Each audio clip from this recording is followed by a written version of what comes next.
Hello, good evening, good morning, good afternoon, wherever you are in the world. I wish you the best of days.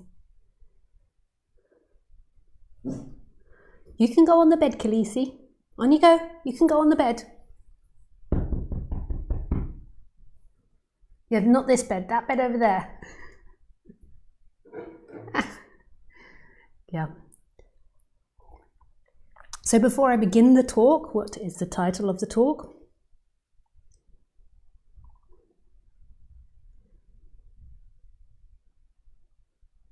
Form is emptiness, emptiness is form, Heart Sutra. Nice. So before I begin the talk, I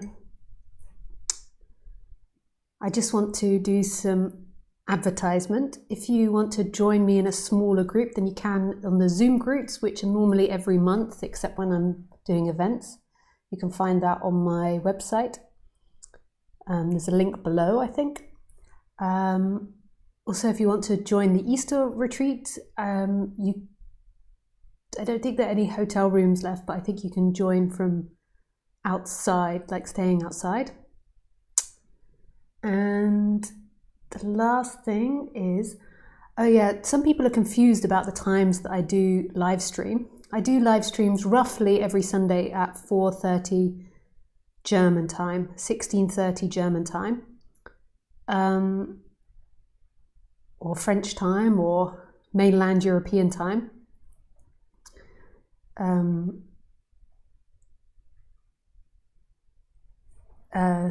3:30 English time. So I do that, but I can't always make it, and so I've decided the way that I do it now is I set up going live. So every week on my page you will see when I'm next going live, so it will say, and if I can't make 4:30 then I'll change it to a different time. So when I'm doing events I can't make it necessarily. So always check my page and you'll see the go live page, the go live box. That's a little confusing to explain.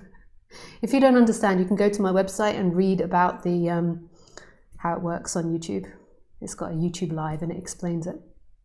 So it's roughly every Sunday at 4:30, roughly.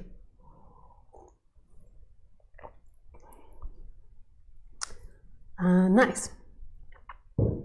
Okay, let's begin the talk.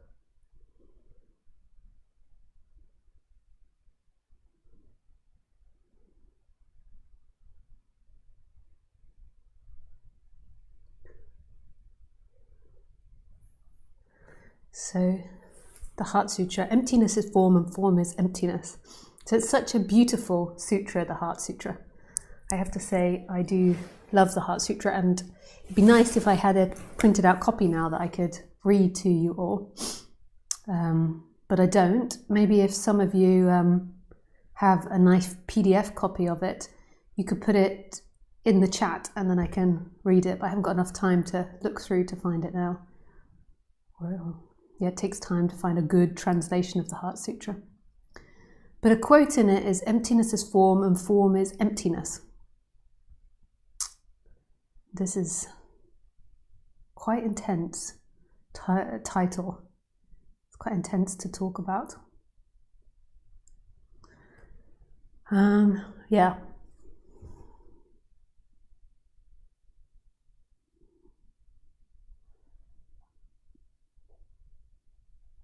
So I think I'll start with just looking at non-duality and then move up to emptiness is form, form is emptiness.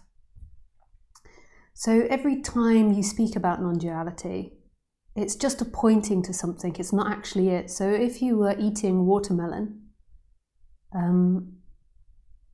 it's a completely different experience from me describing what it's like to eat watermelon, and from me like trying to give the experience of eating watermelon. It's wet, it's juicy, it's sweet, it's kind of crunchy and crumbly, and melts,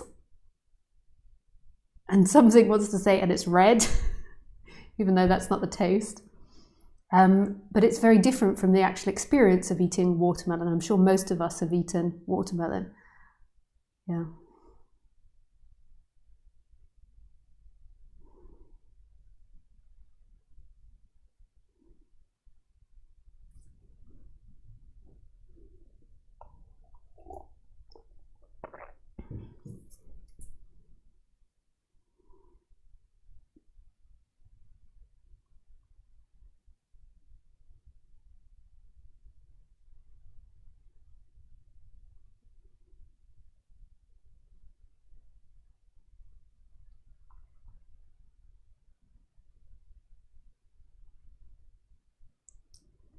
So it is a very different experience. It's not actually it. And everybody's description of eating watermelon will be really different. And this is why you get like so many different schools of non-duality, because everybody's experience of it, it's not everyone's experience of it is different, because in a way it's the same. It's more that everybody's interpretation of that is going to be different. So the way that they talk about it is going to be different. The way that it's interpreted through the senses, through the mind, through thoughts.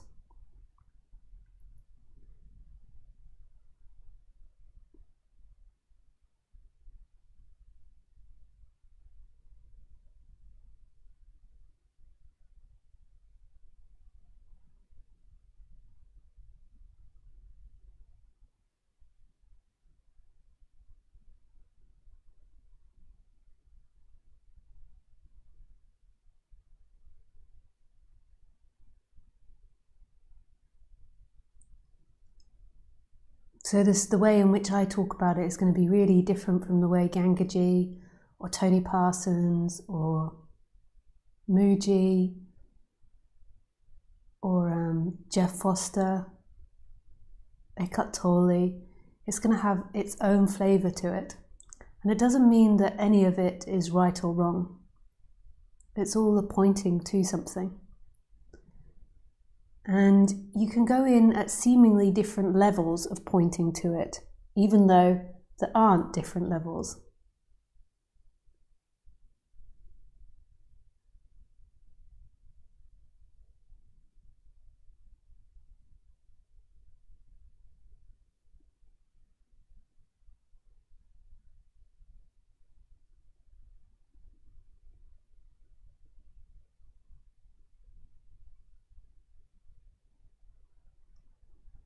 And you could speak about consciousness, the I am, or you could maybe speak more about the absolute, which is emptiness, the emptiness of everything. That everything is empty and full. And that's actually the experience. That this is empty and full simultaneously. And there's not somebody experiencing it. There's not something separate experiencing it.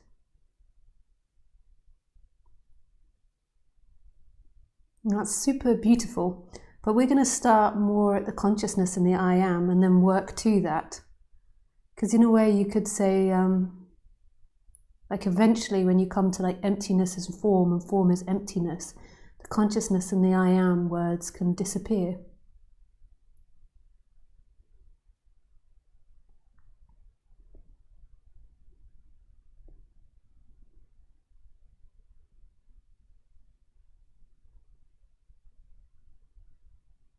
So in the Heart Sutra, it also goes on to say that that consciousness too is an illusion, is not it. So it says something like all senses, so eyes, ears, smell, nose, sight, sense, feeling, and consciousness too is illusory. Yeah, I really wish I had a copy of it. If there's anybody listening that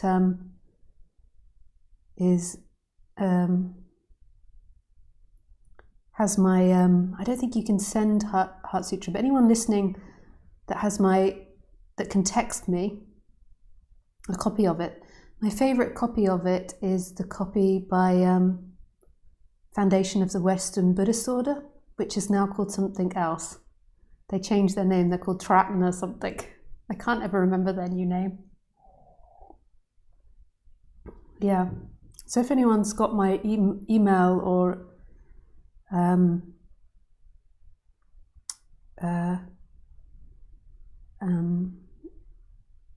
can message me, that would be great.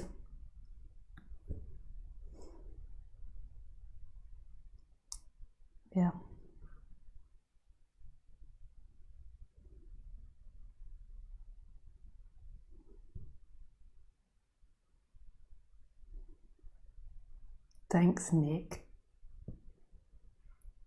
Nick just sent me one. So,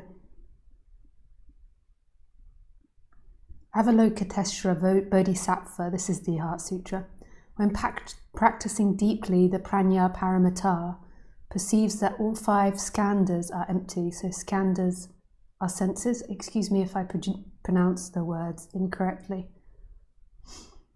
Okay, so I'll read it. Avalokiteshvara Bodhisattva, when practicing deeply the Prajna Paramita, perceives that all 5 skandhas are empty and is saved from all suffering and distress. Sharaputra. Form does not differ from emptiness. Emptiness does not differ from form. That which is form is empty. That which is emptiness, form. The same is true of feelings, perceptions, impulses, consciousness. Shraputra. All dharmas are marked with emptiness. They do not appear or disappear and are not tainted or pure, do not increase or decrease. Therefore, in emptiness, no form, no feeling, perception, impulse, consciousness, no eye, no ear, no nose, no tongue, no body, no mind, no colour, no sound, no smell, no taste, no touch, no object of mind, no realm of eyes, and so forth until the realm of mind, consciousness, and so forth until no realm of mind, consciousness. No ignorance and also no extinction of it, and so forth until no old age and death, and also no extinction of them, no suffering, no origin, no stopping, no path, no cognition, also no attachment with nothing to attain. The Bodhisattva deepens on the Paramita. That's what I have on my arm, the Heart Sutra. You know this tattoo? This is her name, and now I can't say it. Prajna Paramita. The Bodhisattva deepens on Prajna Paramita, and the mind is no hindrance. So I have her tattoo here, her name. Her sutra, her chant, and then here underneath the bracelets, I have Avalokiteshvara's symbol, the in the lotus. They're like she's the female. She's the Buddha of wisdom. So the feminine is the Buddha of wisdom, and this is so beautiful. And the male Avalokiteshvara is the Buddha of compassion. He's the one with the 1,000 hands. No ignorance and also no extinction of it, and so forth until no old age and death, and also no extinction of them, no suffering. I just realised I made a mistake. Because of my dyslexia, I often get things back to front. That on with the lotus is Prajna Paramita's symbol, actually, and the other one, which is another tattoo I've always wanted to get of Avalokiteshvara, is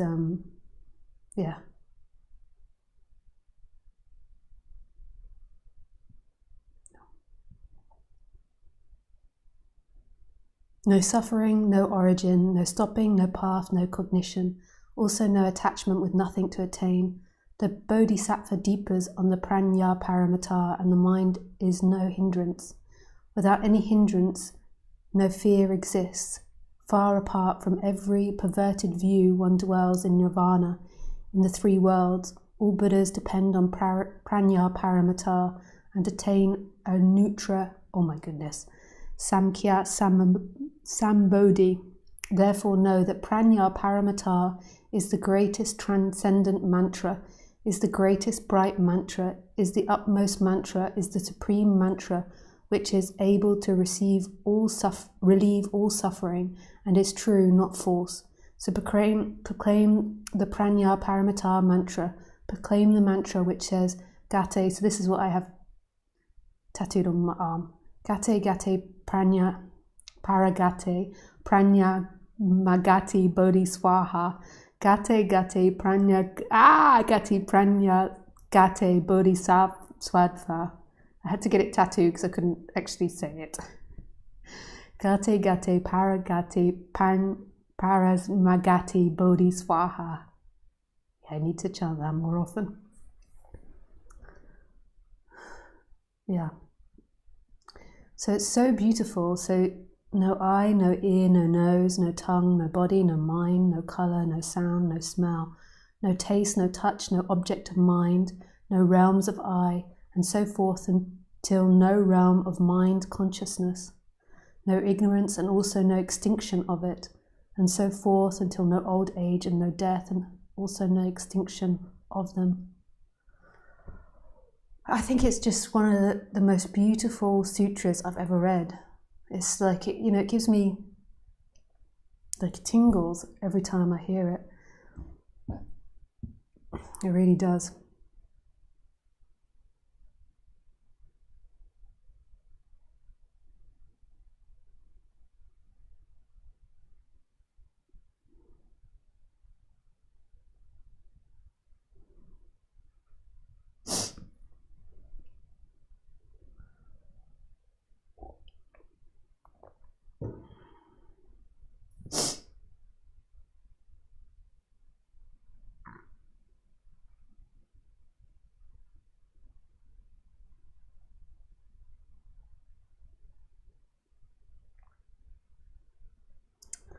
Okay. So basically what it means to me is it's pointing to direct experience. An indirect experience when you're not identified with the mind, and there's not this separation of the person. Like your ultimate truth, your ultimate self is oneness. And it is this emptiness and fullness, like total emptiness. I do also say that there has to be some form of identification with the body in order to function. They kind of also say that in Buddhism, like there is this nirvana, like so ultimate enlightenment is when you lose the body. So, and then the bodhisattva is when you carry on living. But there has to be some form of identification. So there's this whole story about bodhisattvas. So, but there is this this kind of having your feet in both worlds of the absolute emptiness, the no-thingness, and then also the character. So right now, this is totally empty. There is nothing here, there is nothing happening. And yet there is seemingly everything happening. And it's not even really consciousness that is conscious of something. You could say there's consciousness, like there is this happening, so it's happening and not happening, but the consciousness isn't located anywhere. You can't actually separate it and find it and call it a thing. It's kind of the nature of everything, and in that it disappears. So there is everything and nothing.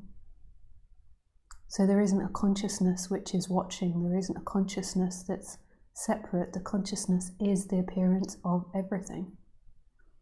And in that, there is no mind, there is no thought, there is no time perception. There is this stillness with apparent movement happening. It's so hard to talk about. It must sound like I'm contradicting myself all the time. It's like an impossibility.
If we go to the I am and the consciousness teachings, so you could say that there is a consciousness which is experiencing everything. And then there is this sensation of I am, the experience of I am.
So if you're finding it really bizarre what I'm talking about, like it's too far-fetched, just notice, is there something experiencing now?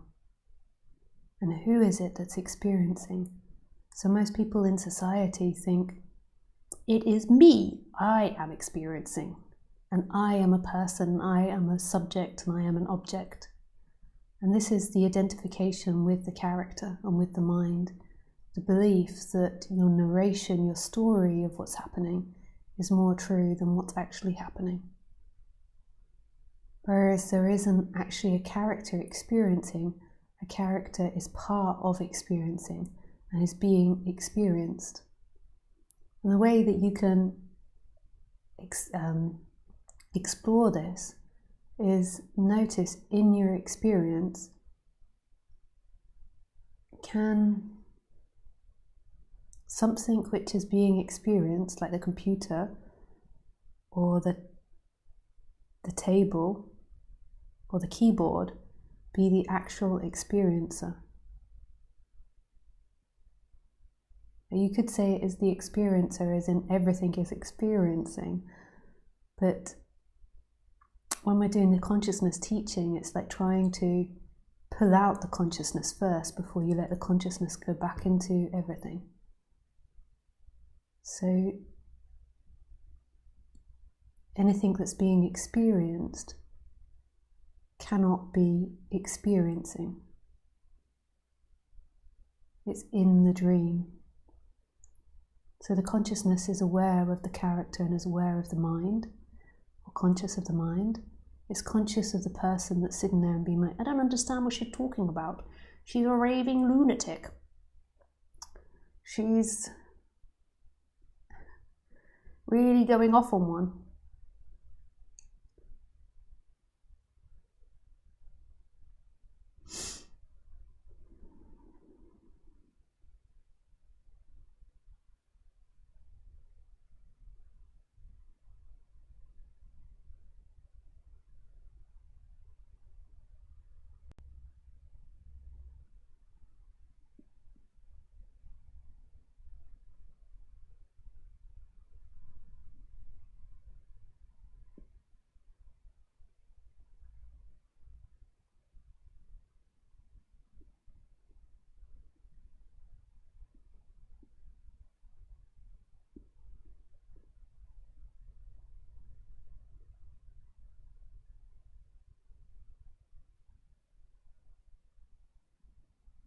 So notice there's something that's experiencing that person that's thinking. So there must be something that is watching that. Same with the feelings. Same with the sensations. And this is the netty. Like not this, not that, not mind, not thought. So what's left? There's also a sense of being. And obviously, like in a way you could say consciousness is conscious of that sense of being. But in a way, the being and the consciousness are two sides of the same coin. Like the beingness is the life, is love. And they're always here in experience. So when you're a child, when you're a teenager, when you're a young adult, 30s, 40s, 50s, 60s, 70s, it was always here.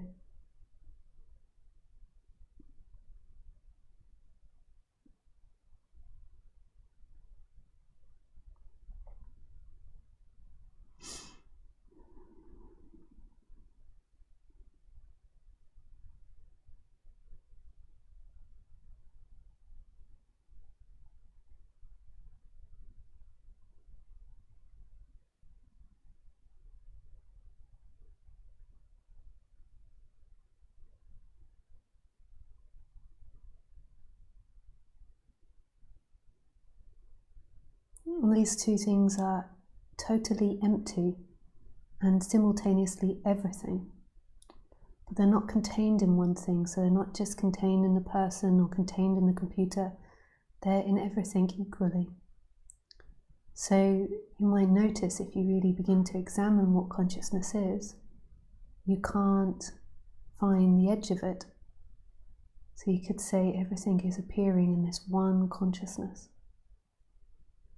So there's nothing which is outside of consciousness, only imagination. So you can imagine a world out there, a person out there, other people out there.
So everywhere you go, there is this consciousness. There is this beingness. Everything else changes. Everything else is impermanent. The dog, the wall, the floor, the sofa, the window. That is all impermanent. It comes and goes and comes and goes. But everywhere you go is this consciousness. There's never an outside of it. There's never getting away from it. Like, what would that look like if you managed to get away from consciousness? I'm not talking about self-consciousness as in you're aware of your body, you look in the mirror and you're aware of yourself. I'm talking about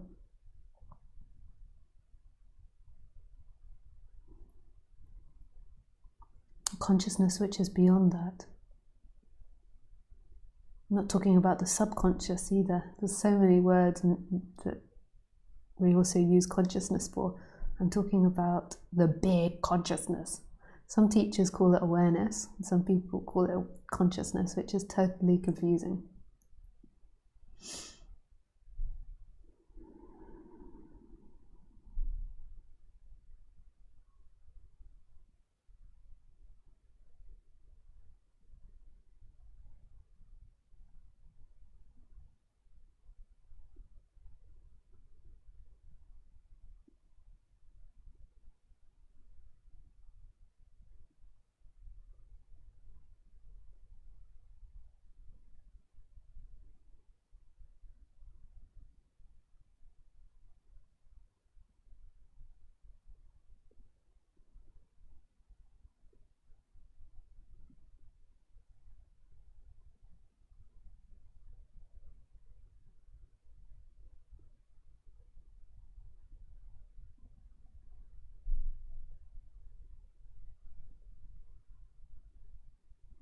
This consciousness is empty.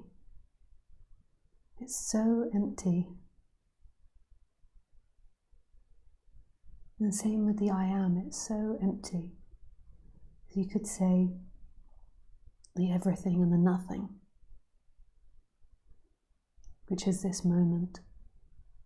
It's all so empty. Nothing, nothing, nothing.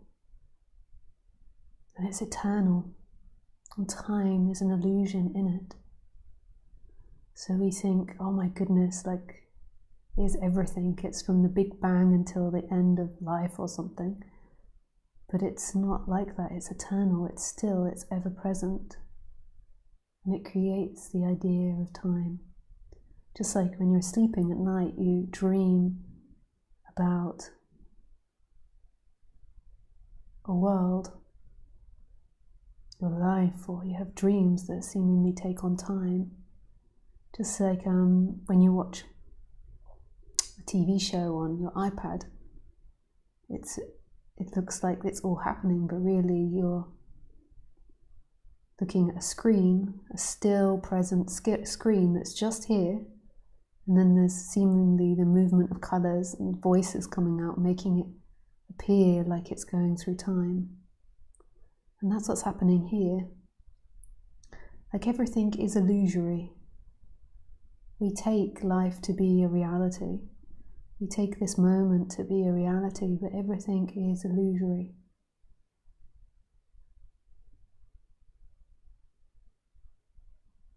Like we can't rely on anything to be real, to be the truth, because it's all perception, and perception is constantly changing,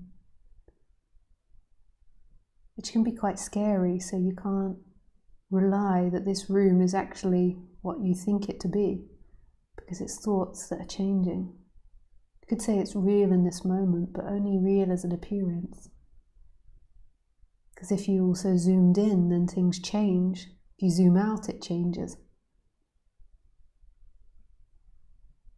And it's dependent on the way your eyes and your brain is interpreting. And does it exist if there's no consciousness here?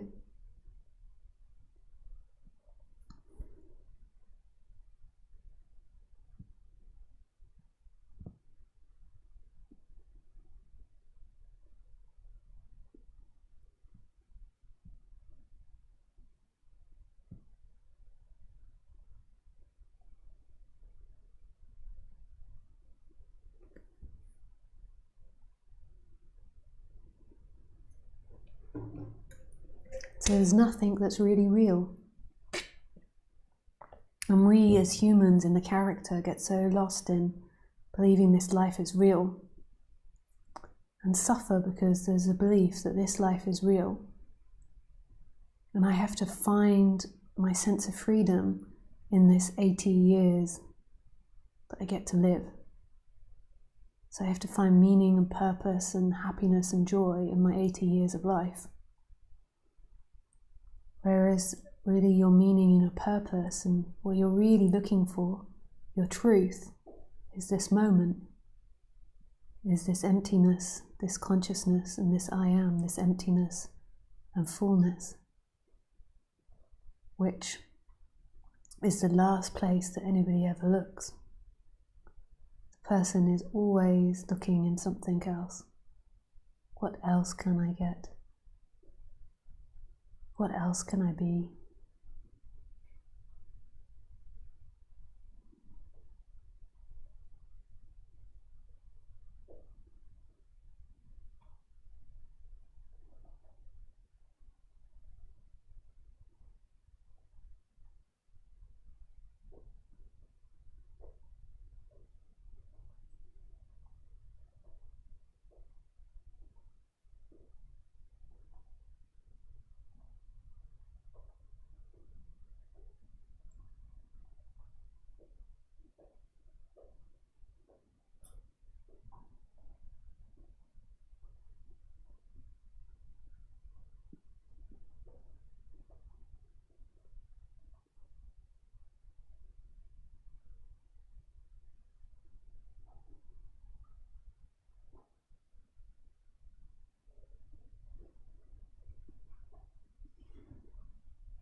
this is it. This is it. What you seek is this. It's so confusing for the mind, because the mind, the person, is always looking for a better version of themselves, a better place to be, regrets what they should have been, what they should have done. Whereas what non-duality is saying is that this moment, what you are, is the freedom you seek. This moment, the emptiness and the fullness. Nice. So if you want to ask questions, you can do through Skype. My Skype address is LisaCairns12, and you can write in there.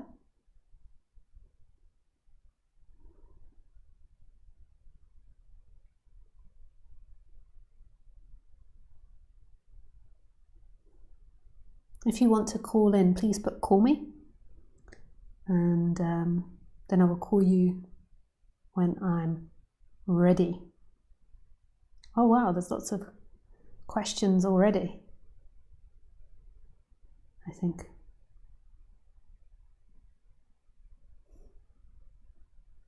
You can also write your questions on YouTube, but if you could put question, please. That makes my life easier. Okay, we'll go for this one first. Waleed. How do you deal with hyper-awareness? I notice I have become hyper-aware of awareness, or I, sometimes to the point of causing insomnia and sleep paralysis. Oh my goodness, sometimes my words. But at the same time, it doesn't feel like I'm doing any of this. It feels like awareness itself is painful.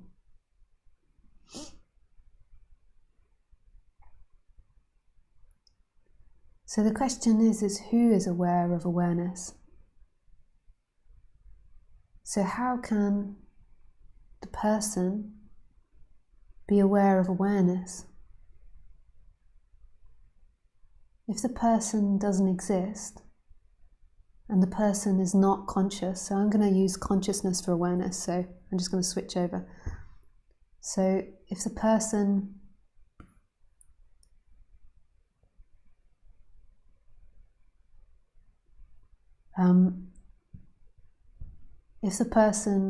doesn't exist and isn't conscious, isn't actually alive, isn't conscious, but there is a consciousness of it, how can that person be aware of the consciousness?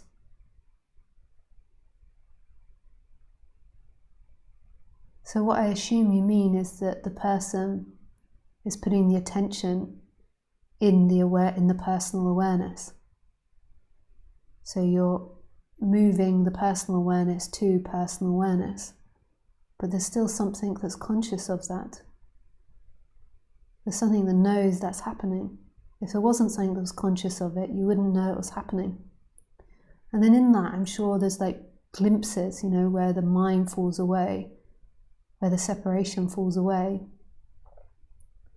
But what you're describing happening is an activity of a person that doesn't exist. Isn't that mind-boggling? So really take that in, rather than just like, oh yeah, I know this woman. Really take it in.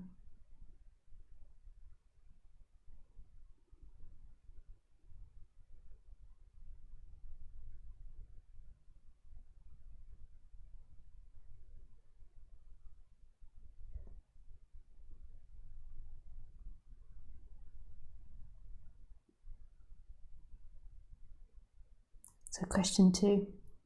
Several teachers say you have to let go of them. Oh, hang on, I didn't deal with the sleep paralysis.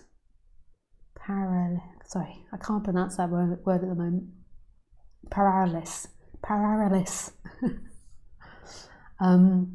Yeah, so that's a different subject, and I don't know if that's got something to do with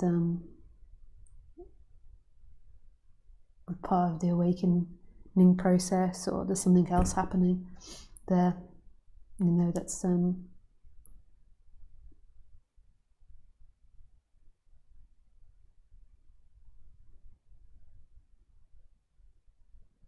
and it feels like awareness itself is painful. I don't know what you mean by that, because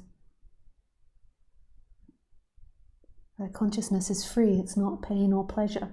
It's not good or bad. So there's something in the body that is in pain, and as you become present, there is pain that is happening. Question 2. Several teachers say you have to let go of the engagements, attachments. How do you do this without becoming depressed?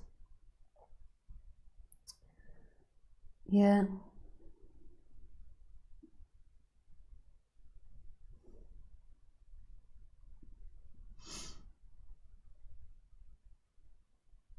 It's not that you have to let go of it, the attachments. It's the belief that in your attachments, freedom is found. And when that begins to be questioned, there can be a sense of disorientation and like, what is my meaning? Your whole meaning, like, I'm going to save the planet. It's created lots of excitement and given you lots of direction. And then as that begins to dissipate,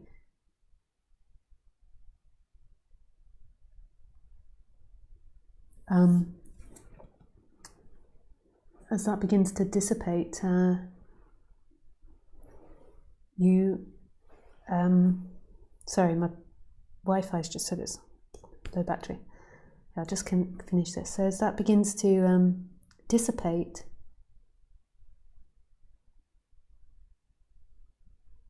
yeah, I've forgotten what I said. I have to go and check my Wi-Fi.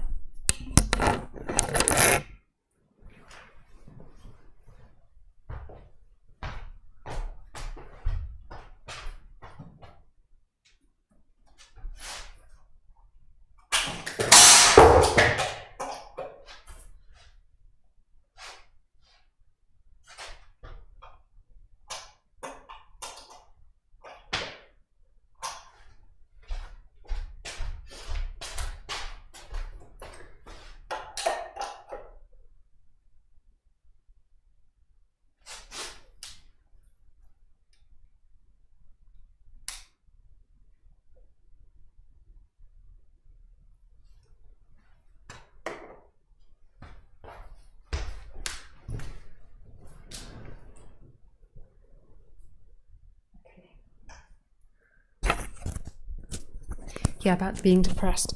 So as that begins to dissipate, there can be a being lost, so you've been so driven by seeking, by, I'm going to get this house, I'm going to save the world, and that's going to fulfill me, that when that gets questioned, there is a sense of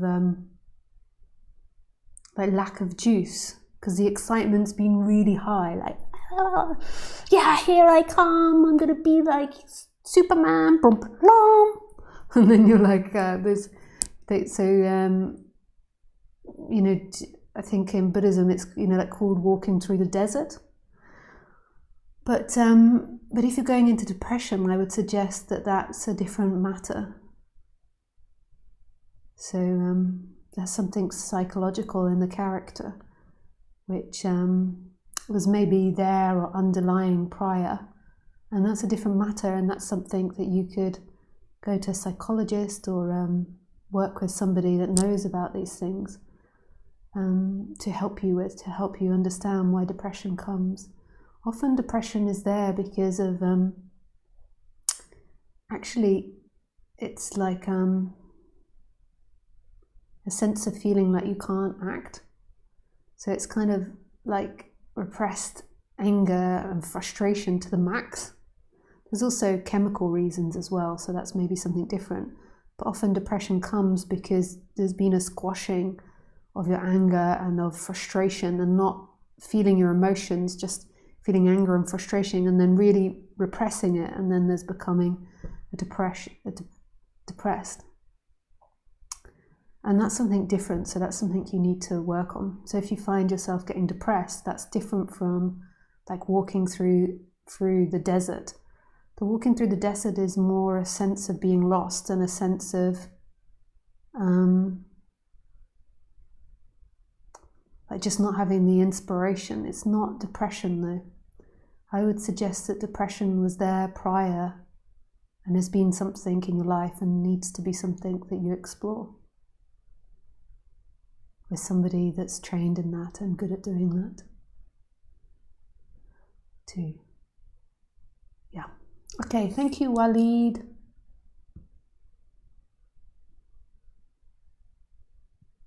Hands, call me. I changed my mind. Okay.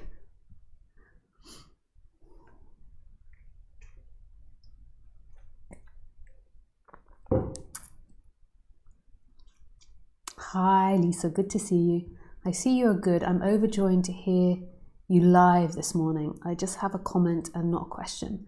Thank you for your silence. It speaks louder to my heart than words can express. Your friend in Kentucky. Yeah, beautiful, Dennis. Yeah, silence. Silence. Oh, yeah. When we say I am is experiencing, isn't this still duality? It seems that non-duality is better said, as I heard Thomas Keating saying, I am is still duality, and when there is no I left, there's just amming. Much love. It's just pedantic. My words are going today. It's just being pedantic about words. So it depends how you take the I am. So if you take the I am as separation,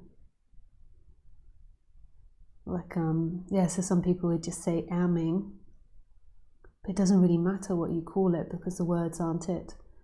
So it's more a sense of what you know or not know. It's more it's a knowing, it's a intimacy with everything. So I wouldn't worry too much about my words. But yes, I'm sure that technically I am is more sounding more dualistic than amming. Amming. I used to say amming a lot more in the beginning, but then I went back more to what Ramesh and Nisargadatta and Roger and Gangaji and Adyashanti taught. They were a lot of the main teachers, and Eckhart Tolle. Yeah. So yeah, even saying consciousness, you could say, or saying amming, you could say is dualistic. If you want to go to the absolute, it would be like emptiness is form and form is emptiness. But how can that make sense to people?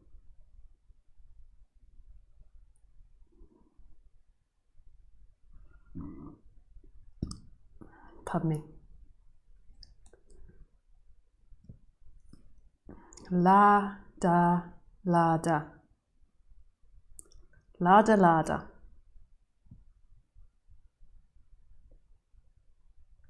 I used to be known as a fit person.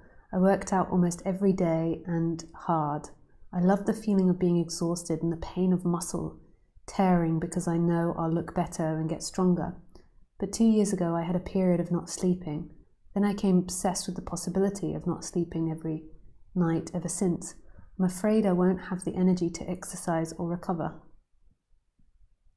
Hey Lada Lada. Or maybe you're just Lada. Maybe not Lada Lada. Lada. Yeah, I'm so sorry to hear about the sleeping issues. There are so many reasons that there might not be sleep. And that's really not my area of expertise. So I would suggest to, go to sleep clinics and look into what's happening there. It could be a physiological thing. It could be a psychological thing. There's many different things that could be happening. What's interesting is the idea of letting go of exercise because of looking good. So that's interesting.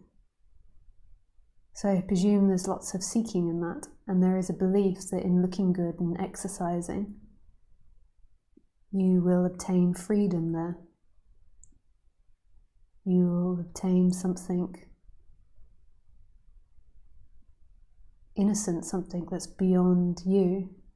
You might not intellectually feel that, but there might be this like visual sense that if you do that, if you get these things, then you will be free and you will be happy. And if you don't, everything will be taken away from you. And that's not true. It will have effects in your life, being fit or not being fit.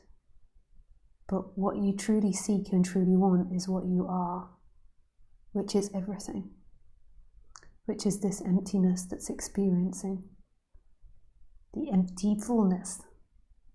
That is all that you want. And this beingness, that's what you truly want.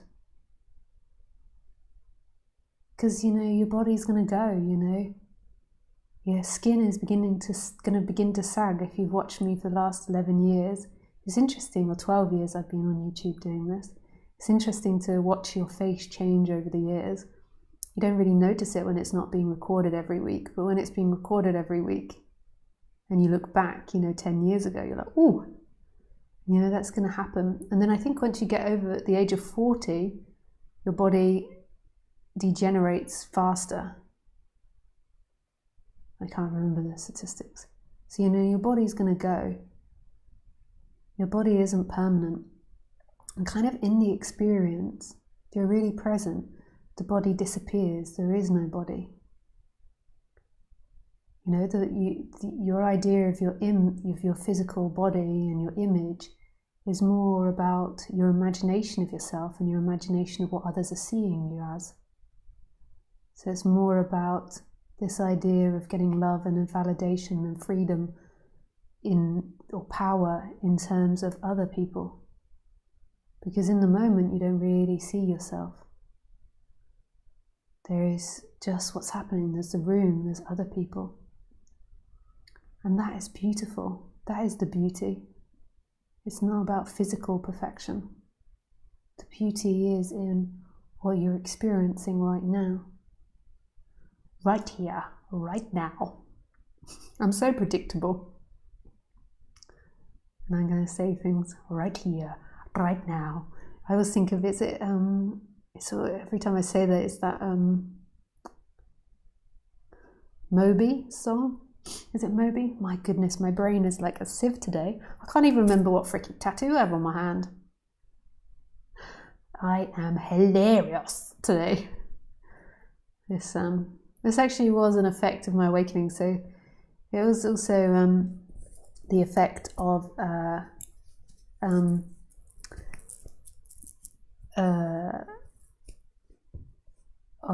neurodiversity. But then also, I think when you have awakening experience, because you're not retelling the story of yourself so often, I think what happens is your memory gets worse. So your memory is being used a lot when you're retelling the story of yourself. And then when you're not doing that so much, your memory is worked less. But I already had a bad short-term memory. Yeah. I hope that helped, Lada Lada. Thank you. Oh, thank you everybody for sending in your heart sutras. Oh yes, that's the heart sutra I know, Izzy, that you sent. Thanks, Izzy. I didn't think to say send it through Skype. Yeah, so this is my favorite heart sutra, so I'll just read it. So this is from the FWBO, which is called something different. Oh yeah, Tiratna Buddhist Center. Tiratna Buddhist Center, I think it's called. The Bodhisattva of compassion, when he meditated deeply, saw the emptiness of all five skandhas and surrendered the bounds that caused him suffering. Here then, form is no other than emptiness, emptiness no other than form, form is only emptiness, emptiness only form. Feeling, thought and choice, consciousness itself are the same as this. All things by nature void, they're not born or destroyed, nor are they stained or pure, nor do they wax or wane. So in emptiness, no form, no feeling, thought or choice, nor is there consciousness. No eye, ear, nose, tongue, body, mind, no colour, sound, smell, taste, touch, or what the mind takes hold of, nor even act of sensing. No ignorance or end of it, nor all that comes of ignorance. No withering, no death, no end of them, nor is there pain or cause of pain, or cease in pain, or noble path to lead from pain. Not even wisdom to attain. Attainment too is emptiness. So know the bodhisattva, holding to nothing whatsoever but dwelling in prajna wisdom, is freed of delusive hindrance, rid of the fear bred by it, and reaches clearest nirvana. All Buddhas are past and present, Buddhas of future time, using this prajna wisdom, come to full and perfect vision. Hear then the great Dhyani, the radiant peerless mantra, the prajna paramita, whose words allay all pain. Hear and believe the truth. Gate gate paragati paramasgati bodhisvaha. Gate gate paragati paramasgati bodhisvaha. Gate gate paragati paramagati bodhisvaha. Beautiful. Yeah, thanks, Izzy. Thank you, Isabel. Das ist sehr cool. Okay.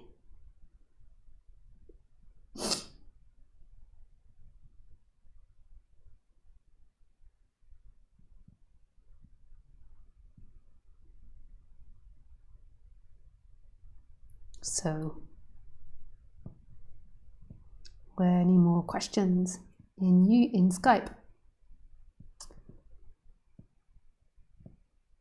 Yes, thank you. Oh no, that's from someone else. Okay. So let's go to YouTube.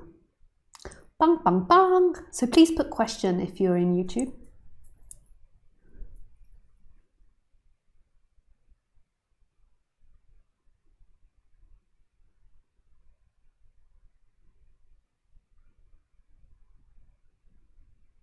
Question. Space allows every object to occupy itself and leave it. It is untouched by what it occupies or doesn't. It is unchanging. How is it this space differs from the emptiness of consciousness?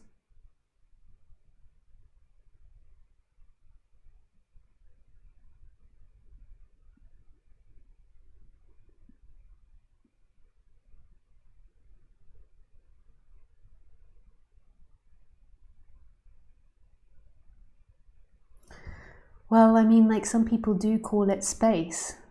So they do call consciousness space. But they don't mean like as in space-time. As in like you can walk through this building and go downstairs. They mean as in like the space of everything.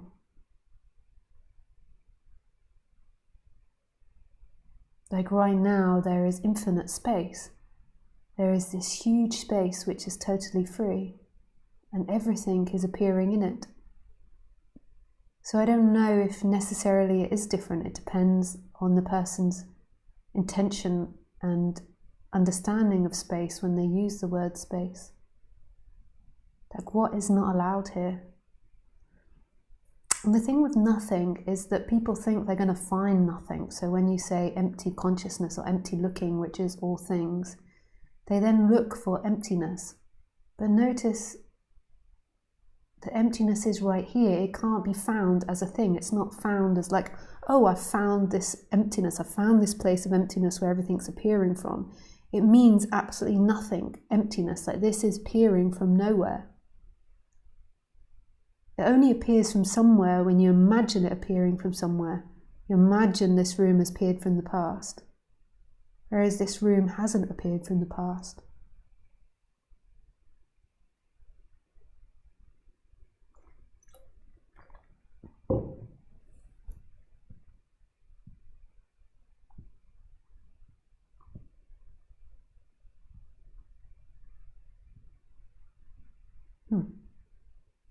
There's some sort of bug happening in YouTube. Okay. How did you see life before and how after awakening? What is the difference?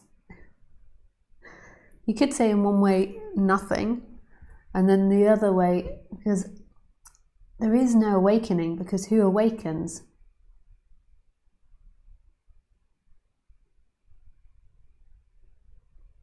So there is always awakening. So even prior, when there was the illusion and you were lost in illusion, there was still this huge spaciousness of consciousness in the I am, and it was always free. Then what changes in awakening is this attachment to the person shifts more into the background, and that consciousness in I am becomes very present, this empty looking.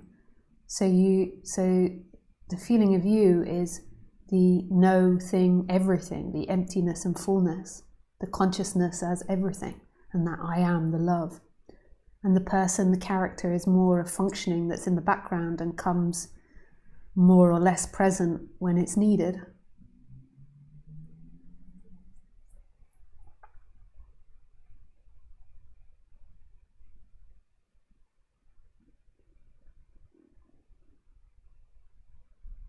Question, Fergie. Where does it feel like the empty space is located? It's so beautifully not anywhere, but also right here. So radical. Yeah, it's right here. So that empty looking is right here. It's the most intimate sense of being.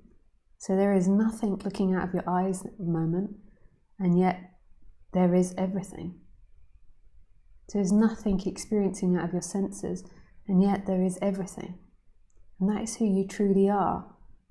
This empty looking, which is all things and no things.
How did you know the seeking stopped? How is it recognized? Hi, Erlyn. So I wouldn't focus too much on that. It doesn't really matter. It matters to you because you want a state in the future. You want a particular way of being. What really matters is what's happening right now, is seeing what happens right now. That there is an emptiness that's experiencing itself. There is this consciousness which is no things and all things, and this beingness, this I am, or amness, as Dennis from Kentucky says. Amness.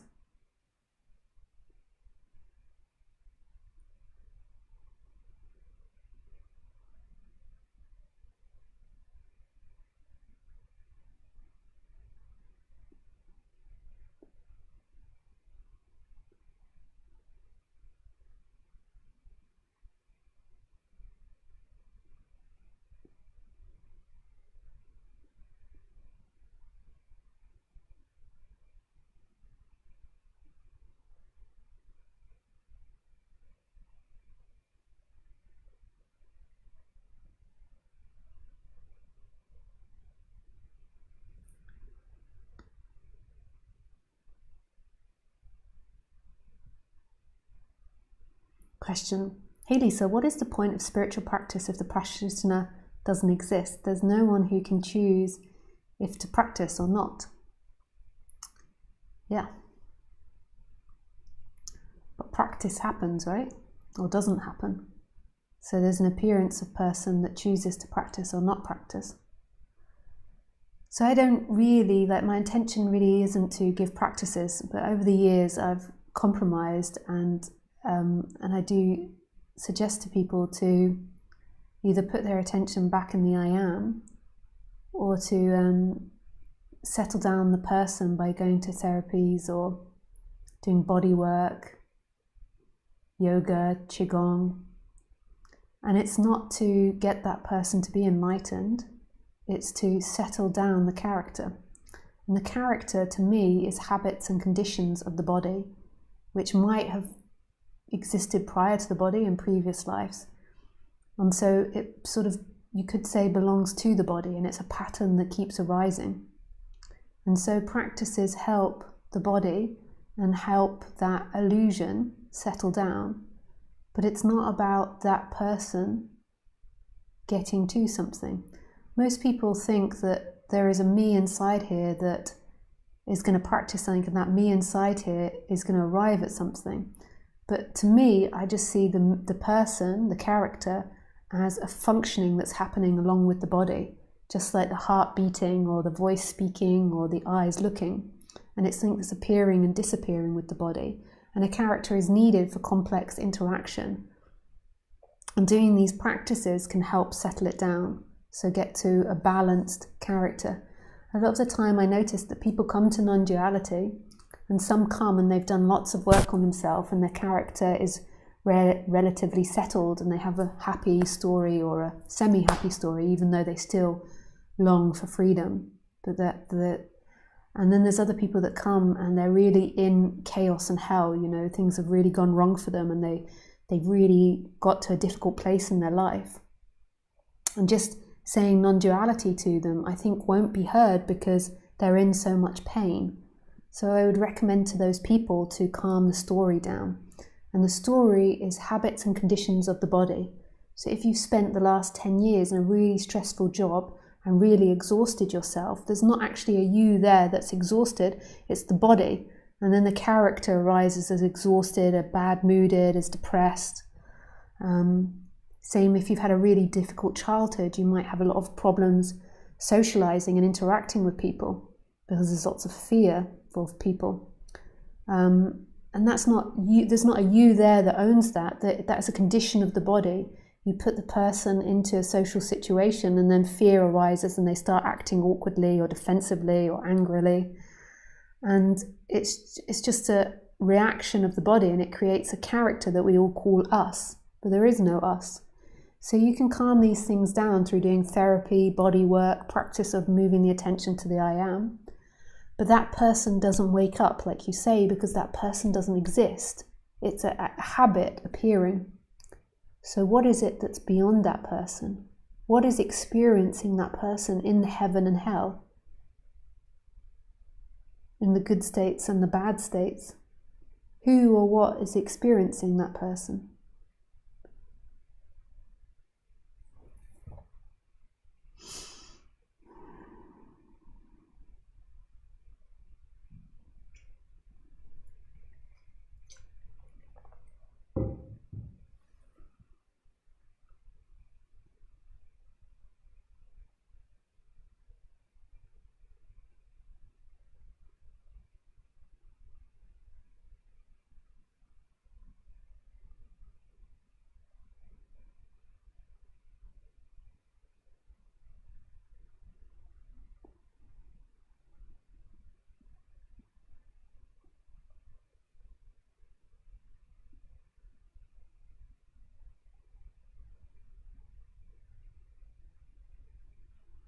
So mind-boggling. So YouTube, their name is YouTube, but if you could put question prior to your question, just so it makes me easier for find from the chat. So mind-boggling. Why there is existence in the first place? That seems like a very practical question to the person, like why existence in the first place? But rather than asking that question, I would encourage exploring who you really are. Because that question can kind of be like a rabbit hole. It can lead to all different types of places. Like, who is it that's experiencing now? What is experiencing?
So Trixie, so remember to put question prior to the question on YouTube so I can see it. Hi Lisa, hope you're well. There's a video of Ramesh on YouTube video, The Final Truth. Dun, dun, dun. He's quite old in it, so it's towards the end of his life. He mentions, someone's company I don't like may make me comfortable, but I'm never uncomfortable with myself, and I'm never uncomfortable with the other. He goes on to say that what you will get from enlightenment is peace of mind and harmony. Harmonious relationships with the other. That sounds contradictory in terms of somebody's company making him uncomfortable, but he's never uncomfortable with himself or the other. Question. I was wondering what your take is on that, please. Sorry, I had to break it up into 3 messages and didn't put question at the beginning. Thank you very much and love. Yes, it's hard to know what he means out of context, although I did listen to a lot of Ramesh's talks. So I'll just break it down to what I say. So to me, like, what is it that's comfortable right now? And that's the empty looking and the amness, the beingness. I'm listening to Dennis and saying the amness, the I amness, and the empty looking. So that is always comfortable with itself. That's always free. So right now, that is free.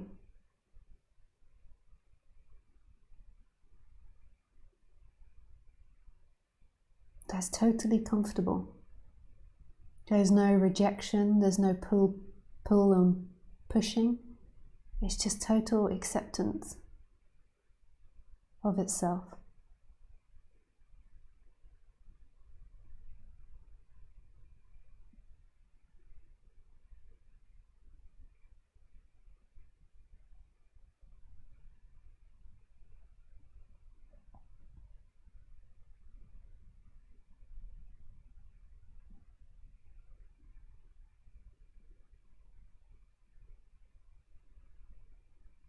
So that is like never uncomfortable with the other or comfortable with the other.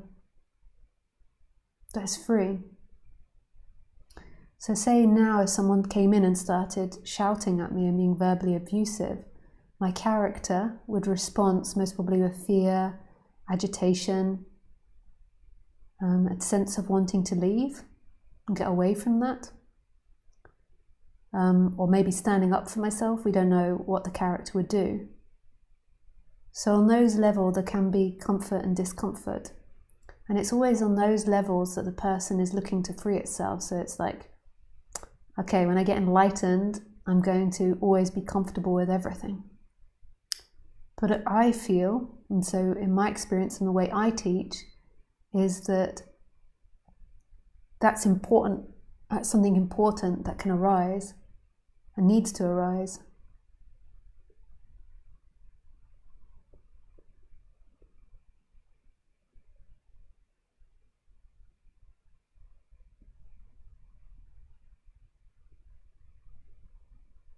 We need to have feelings in order to navigate complex relationships.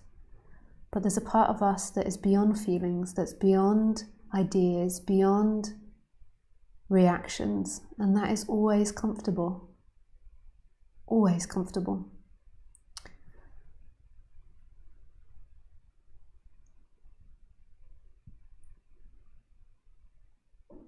So he goes on to say what you get from enlightenment is peace of mind and harmony. So that's what he was like in his latter talks. He wanted it to be practical for the person. And he would say when the doership dissolves, so when you no longer feel like you're a doer of your actions, then peace and harmony arises. And that's the same as Roger. He would call it peace of mind, I think. Peace of mind, Roger Castillo.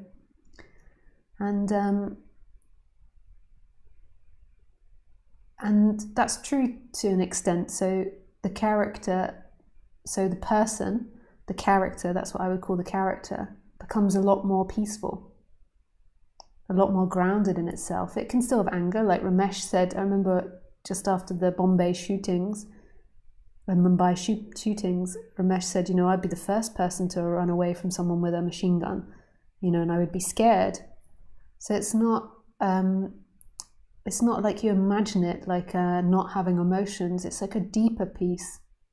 And it makes the person less, in a way, like less going into mental activity and anxiety, because there's less contraction and focus on that.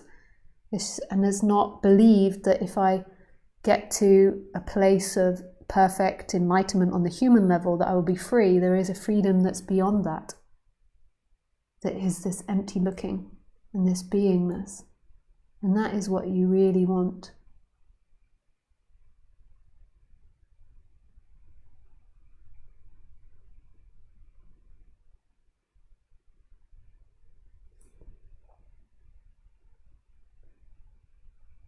Thank you, Trixie. Namashia. Question. I'm just going to have to go to the toilet first. Why sit here busting? 1 moment.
Yes, if you want to call in, then you can write call me on Skype. I just went in and had a look.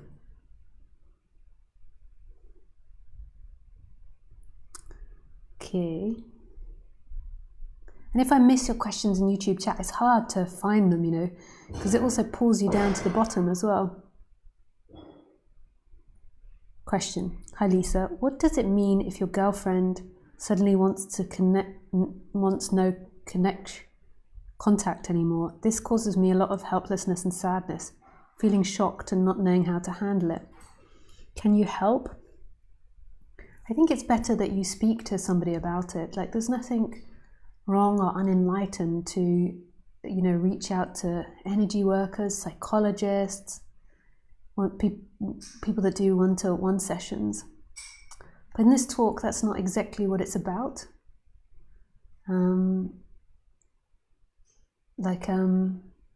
It's not really about me helping you with the story. It's me pointing you back to the freedom of what you are right now in this. So there's lots of things that you could do to work on that, to understand what's happening, to release energies, to understand what happened, why the relationship didn't work. And I recommend doing that. That's great to do that. That will make you a healthier body-mind mechanism. But here, what's really being pointed to is what is free here in this moment, in that helplessness and sadness. So when there's helplessness and sadness, there's often lots of seeking. And what I mean by seeking is lots of mental activity around the subject and a trying desperately to avoid that.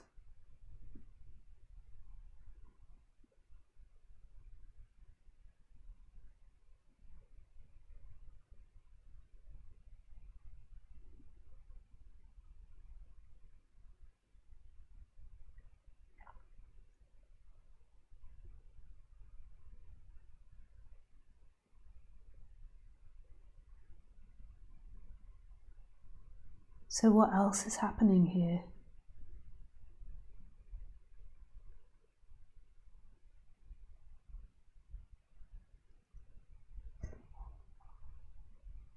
It's so difficult when there's lots of emotion. So one thing you can do is you can put your attention in that emotion in the body.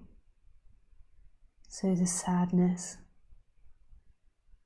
in the heart maybe, and helplessness in the solar plexus. So feel those emotions and notice that it's happening in experiencing. And there's not really a you that's experiencing. There is simply experiencing, which is everywhere. And that's not about avoiding the feelings. It's really an embracing of everything that's here, an embracing of the humanity of that. It's the opposite of trying to cut off and avoid them. There's the sadness, there's the chaos, there's the discomfort, there's the helplessness, and there's also this experiencing, the empty looking and the amness. Oh, Dennis, you've got into my brain. The amness.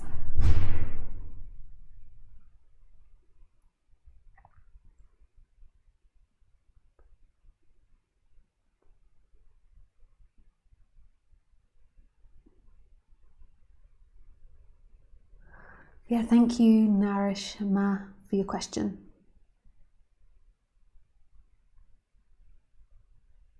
The whole truth is in a blank sheet of paper.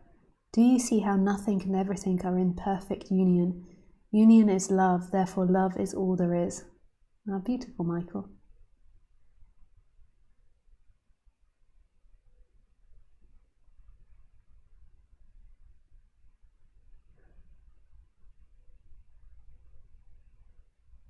Question.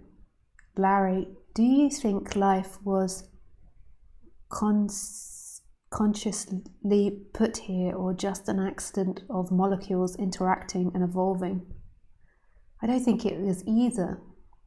I think the creation of this is way beyond our capacity to think about. So to say that it's conscious or that it's chaos, an accident, is to personify life, and we're appearing in life. So I just don't think that our mind could possibly comprehend that. The more that the attachment to the person dissipates and this is recognized, there's this innocence and wonder and mystery about your being.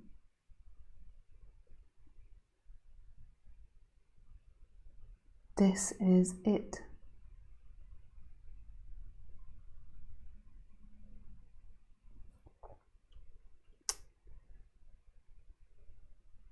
Charles McCollum. Lisa, your aura is very visible in the broadcast. Do you see auras? Would a realized person have a stronger or different aura? I sometimes can see light around people, but I don't ever give it any attention or practice or anything like that. So I don't see colors or anything. Yeah, I really don't know about that. Amazing. Thanks so much, Lisa. That hit home. The comfort is the non-personal self. How that may seep into the character too or not is the situation deems discomfort necessary. Thanks, Tricky. Question. AK. Lisa, don't you think that the only thing worth doing in life is laughing at everything in our lives?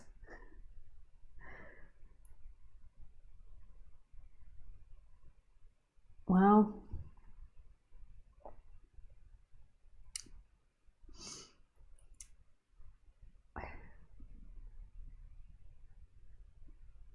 I think that there can be experiences where everything is seen as very funny. Like it's like a big cosmic joke. But I don't know if that's an appropriate way for a human to interact in this society. So that maybe needs to chill out a bit, and if your grandma is dying or your friend is dying, then maybe laughter is not appropriate. But you can go through periods where you just see everything as just funny or nonsensical. Hi Lisa, question. What do you think is the maximum form of expression of faith? The maximum form of expression of faith.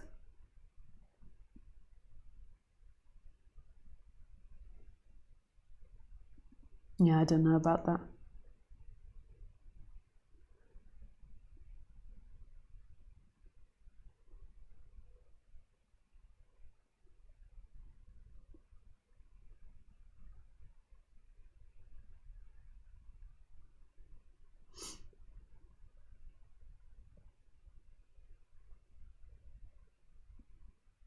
Question. Lisa, do you live in Germany? I'm from Germany too. Question. Hi Lisa, do you have cravings? Do you try to not indulge, or do you just go with them?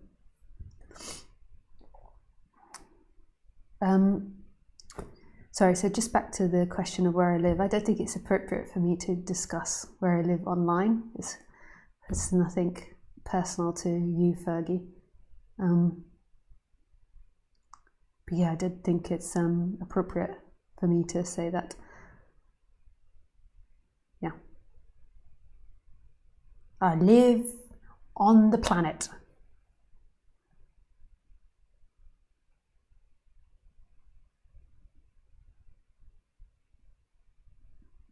Hi Lisa, do you have cravings? Do you try to not indulge, or do you just go with them?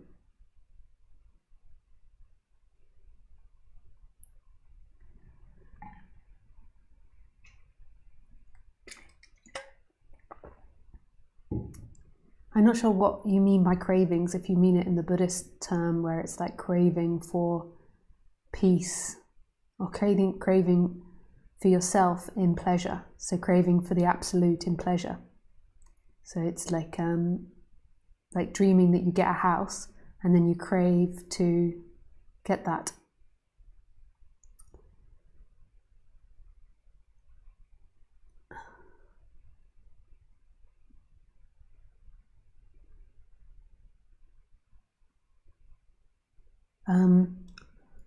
Yeah, so I mean, I have cravings. Sometimes old seeking patterns come up. This body was seeking for very many years. Question. In an interview, you mentioned how your teaching has evolved since the shift first happened 10 or so years ago. I recently watched a few of your first videos. I'm wondering what has changed. Didn't you notice what has changed? I just think that I'm prepared to talk more about the person and the personal story, and I go more back to consciousness and I am, whereas originally I'd be using nothing and everything more.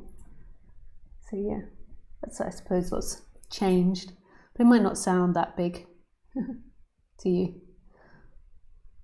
I think everybody though that teaches this changes, because it's the most amazing lesson. Watching and working with people that are waking up, Just like everybody teaches this differently, like everybody's path is different, and that's so humbling to realize. So everyone's apparent path to this is really, really different. So you're constantly learning and evolving. That's part of the human. There is also a part of the experience which is expressing this from non-human. So it comes through the flavor of Lisa, but there's also a part that's beyond that. But the human Lisa evolves just like everybody else and learns. What was it that changed in perception by Lisa's enlightenment? It's the end of separation. And it wasn't my enlightenment, because who would become enlightened? But it's the end of separation in experience, not intellectually, in experience.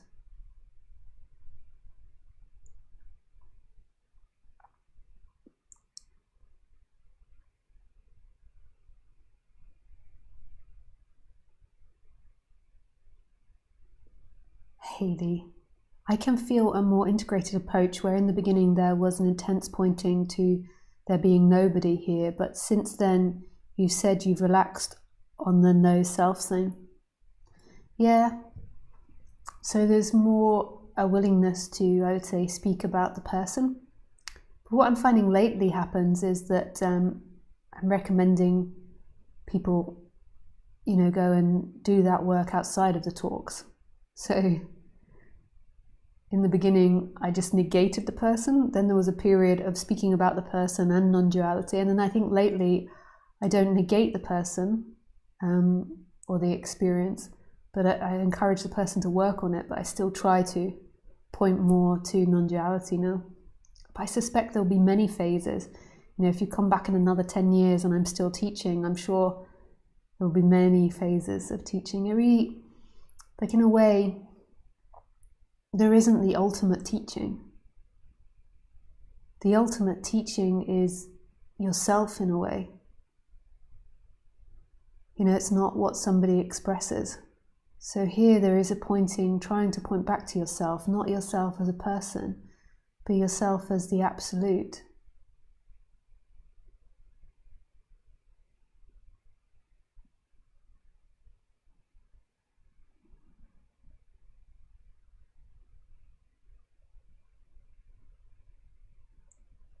And there's going to be so many different teachers of that and teachings that you can listen to.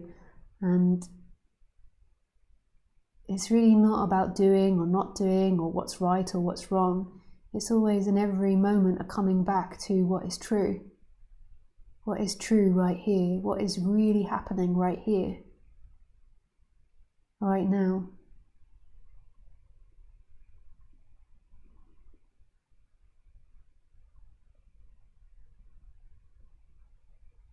Sorry, the question was in two parts. Ah, okay, I see. And then people commented in between. Oh well. Why is it so difficult to stop and open the heart when I'm in discussion with my girlfriend? Thanks. It's more than likely seeking that's appearing.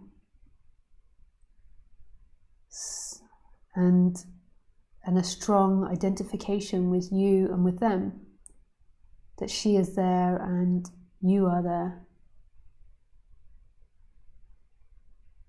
So you can go and investigate with someone, what is it that I'm seeking in that moment? What is it that I'm avoiding? What is it that I'm pushing away in that moment? Which I think would be really beautiful to do, to understand on the character level, which is the body responses. Why is that happening and why the seeking is coming? But really, like what I point to is in that pushing and pulling, in that disconnection, there is also freedom, there is also deep rest. But the seeking is focusing on what you do or don't have, an open or closed heart. So what is there beyond an open and closed heart? What is allowing everything and rejecting nothing?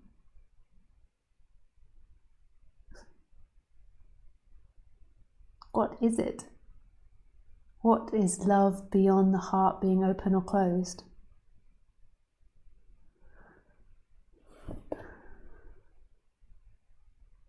Nathan. Guruji believed that one needs to experience emotional pain in order to develop towards wisdom and understanding. Completely. I mean, this is why we have it, why we've evolved to have it.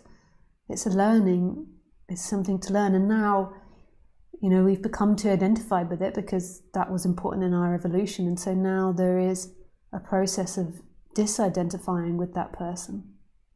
That there's a forgetting of your true beingness. But yeah, emotional responses are about expanding and learning. And often people don't learn and expand from them. You know, they just keep putting more mud on top of them. You know, they get anger and they just argue, and then they build on that anger and build on that anger and build on that anger. But they don't really use it to expand and grow. I don't know why that is in evolutionary terms, why that's happened, but that seems to be what happens with a lot of people in society. But yeah, you know, if you're experiencing anger with something, there's so much to learn from that. You know, why is the anger? What is happening there? I think it's a confusion why people get stuck in very negative emotions. Like it's a confusion and misidentification and way we're taught. But what non-duality is pointing to is a freedom that is beyond that. Having good or bad emotions, that is part of the character and part of the body, just like eating and going to the toilet and exercising and sweating and hair growing and heart beating and lungs breathing.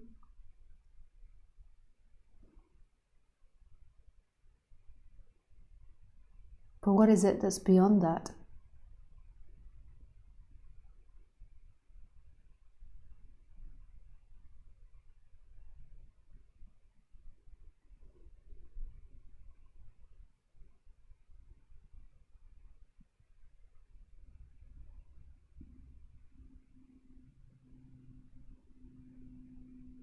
I just wanted to say thank you, remembering your treat in Greece and the appreciating what you have added to my life and continue to do so.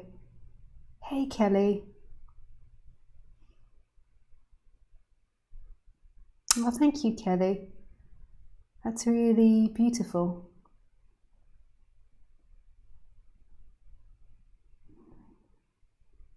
Yeah, I really wish you everything.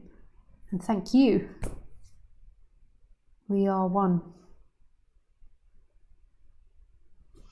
Nice. Okay, I think it's that beautiful, juicy time where we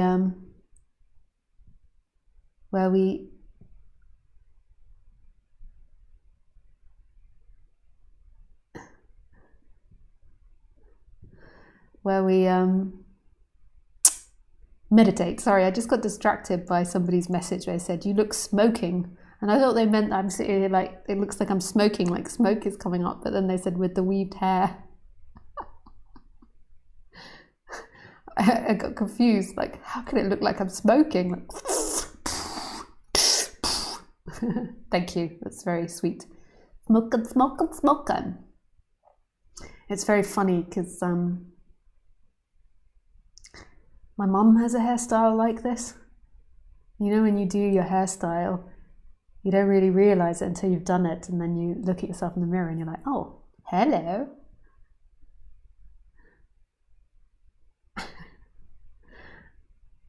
Yeah.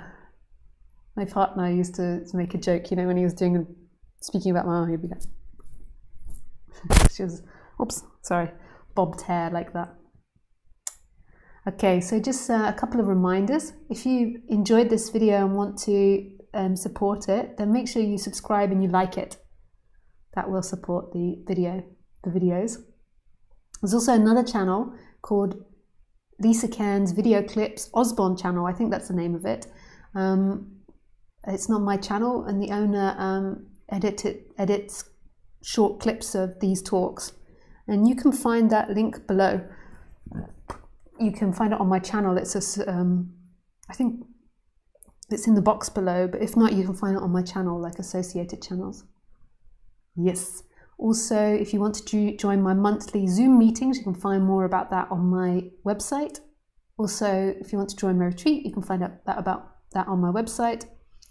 Also,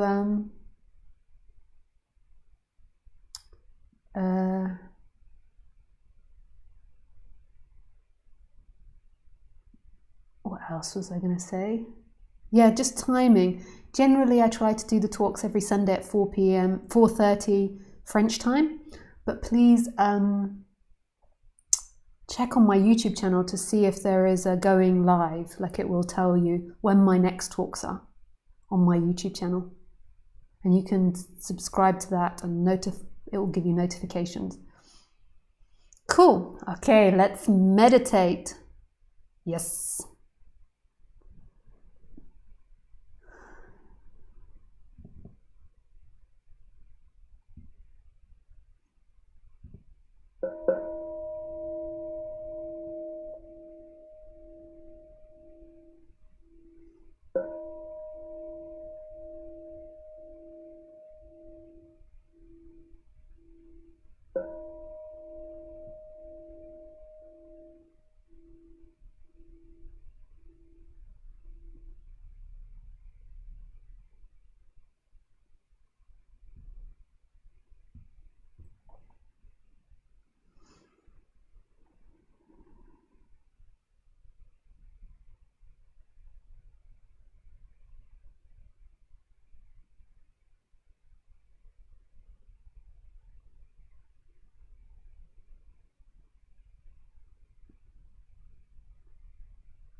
Okay, that's the end of the live stream. So if you want to support this video, make sure you give it a thumbs up and subscribe.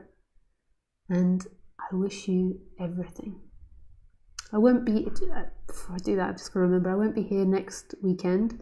So make sure you look on my channel to see when my next live event is.